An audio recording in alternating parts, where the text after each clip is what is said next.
2016, of course, a huge year for sport, dominated by the Olympic and Paralympic Games.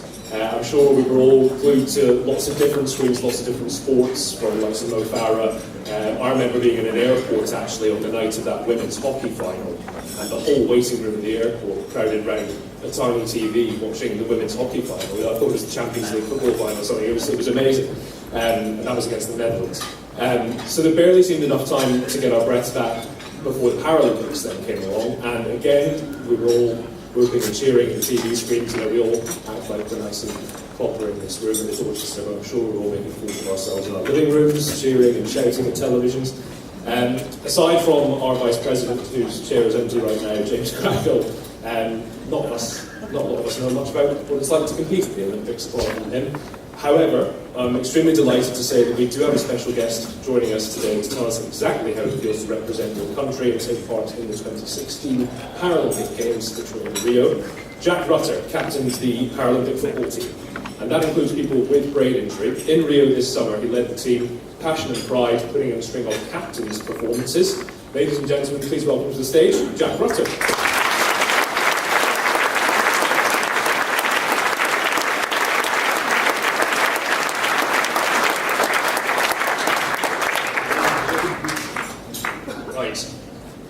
Check these are on because it could be embarrassing. Is yours good?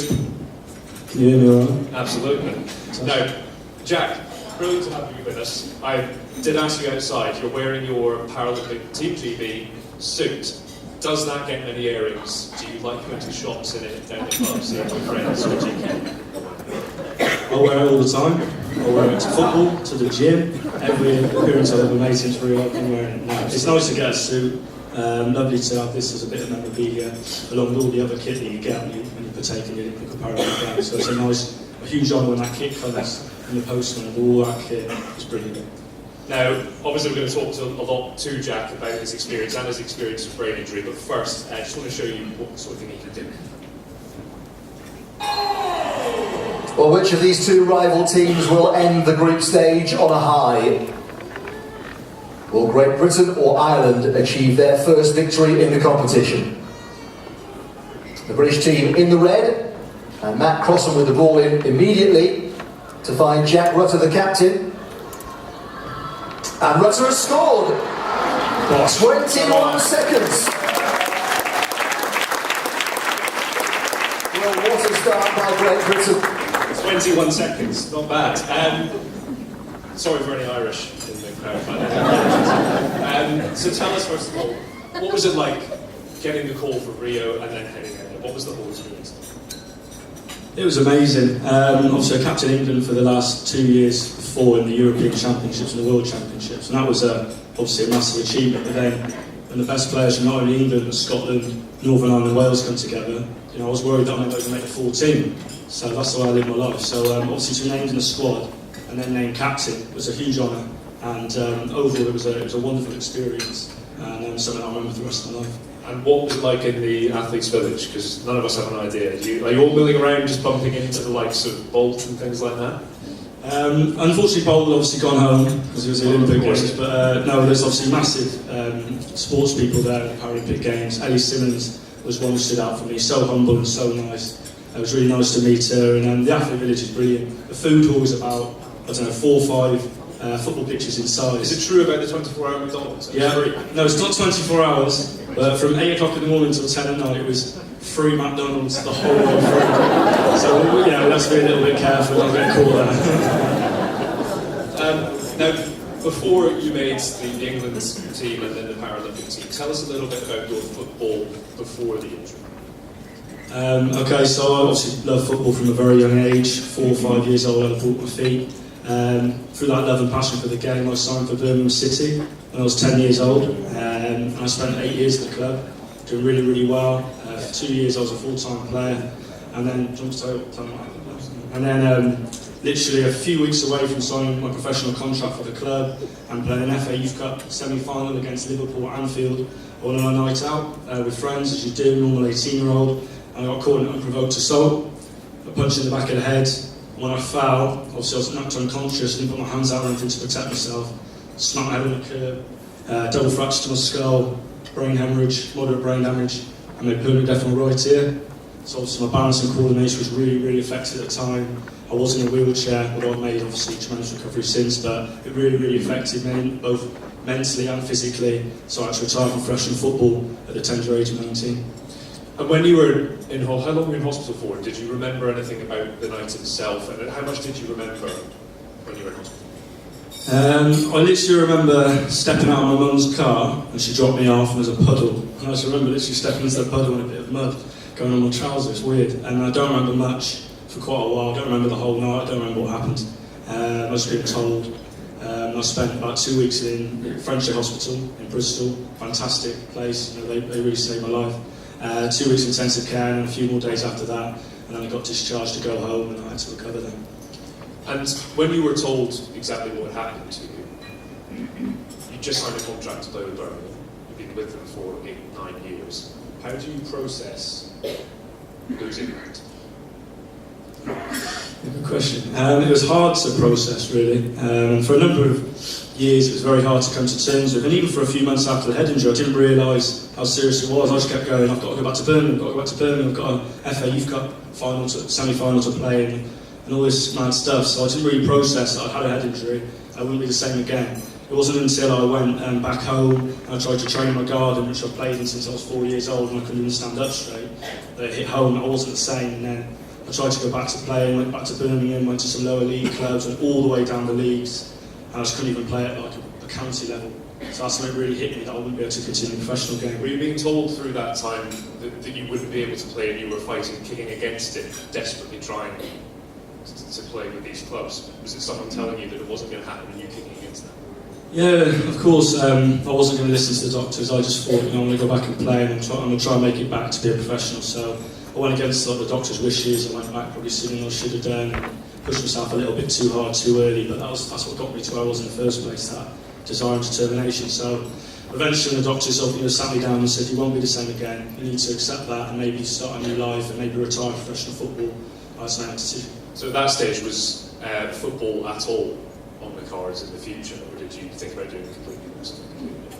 I stopped watching playing football completely on the TV, didn't talk to anybody who really played football. I couldn't watch it, it made me upset. So completely detached myself from the game. I never thought I'd play it or talk about it or anything ever again. So 7 years on from the injury, and obviously within that 7 years, what changed through your rehab, and then how did you become him?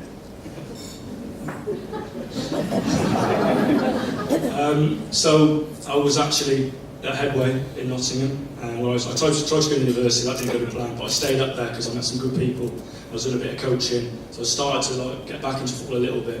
And I literally said one day to Paula at Nottinghamshire FA, I said, look, I want to play football again. I don't want to play mainstream football. Is there any disability football available? Because I'm deaf and I had a head injury. And she rang up the Nottinghamshire FA, and they said that I could play in cerebral palsy football because it was open for people with acquired head injuries.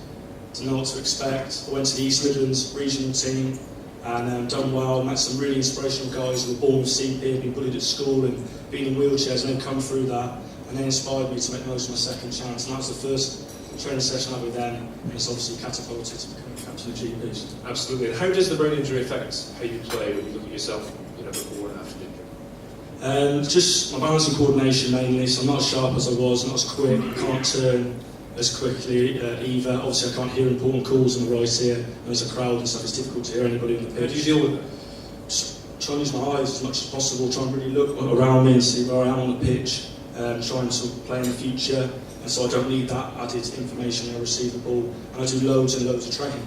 I mean, I train 5-6 days a week on balance coordination exercise in the gym, improving my fitness, eating well, looking after my body. And since I started playing this paralympic football and eating better and training better, I've just compensated so much better. And now I'm unrecognisable compared to what I was a few years after the injury when I was very wobbly and very all over the place. An amazing journey, and since you've become captain of the GB team as well, you've had to do a little bit more press. Now, other captains of the England team, obviously very well known to the media. I think Wayne really enjoyed his night out quite recently, didn't he? So, and how do you find dealing with doing this, doing interviews and things, all through Rio as well, with the injury? Do you enjoy it? Do you find it a bit of a stress? Obviously, for a number of years, I didn't really like talking about what happened to me at all. So Some people I even met out of Headway didn't even know I even played football before, so I didn't like to talk about it. But as soon as I started meeting other people, like-minded people in the CP team, hearing their stories, they inspired me to go, you know what's happened to you is fairly bad, but they've been through far worse. So you dust yourself down, make the most of the second chance. So I started talking about it a little more, opening up a little bit more, and then became captain, and obviously I got asked to do some media stuff to try and promote the sport. And then fortunately we got so many players come in through that FATV video, which is really, really nice, and now we're one of the best teams in the world, which is fantastic. So it's part of the job. Do I enjoy it? I don't know if I enjoy it, but it's helping my sport and helping inspire other people, and for me, it's a no-brainer. Absolutely. Now, one constant throughout all the media you've done, which have featured in a number of national newspapers, magazines as well, is your praise of Headway, and this is why you're here today, which is very kind, including this extract clip. So I was 18 years of age, and I was signed at Birmingham City. I was just about to actually sign professionally for the club, or maybe another club. But unfortunately, I was struck to the back of the head on a night out, and unfortunately that one single blow knocked me unconscious. So I fell, hit me over on the curb, fractured my skull in 2 places, moderate brain damage, permanently deaf in my right ear, and subsequently I left hospital actually in a wheelchair.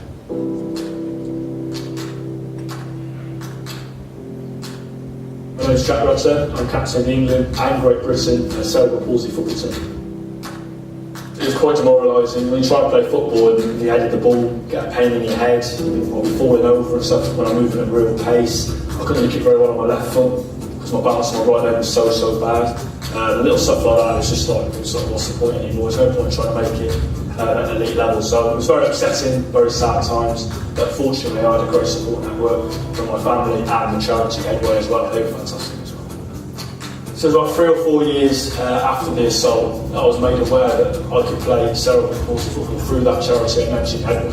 I just didn't know what to expect. I didn't really know what cerebral palsy was. I didn't even know that it was open for people with acquired brain injuries.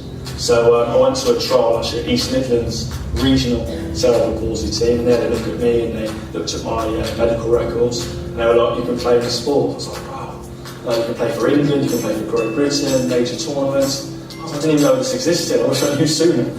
So I went on the trial, did well, and then less than a year later I got a trial with England in September 2012, or even maybe a bit later than that, October 2012, just after the London Paralympics. Superb stuff.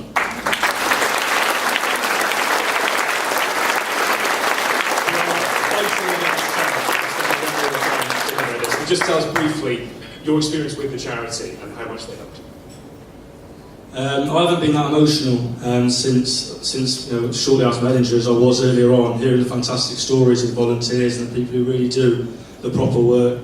I'm very, very lucky. Very, very lucky I managed to recover really well because I was so young and I've had fantastic support.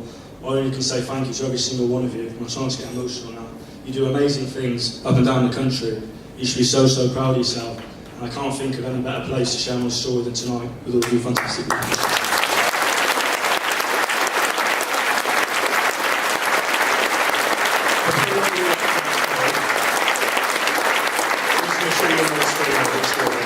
Again, sorry to any Irish people.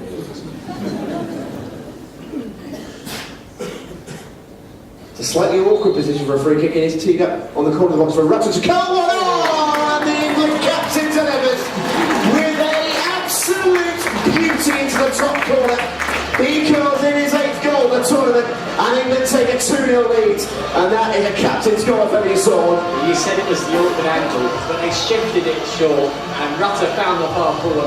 Brilliant free kick from him, brilliant shot from Rutter into the far corner. And If you before didn't slow over that one, nice one.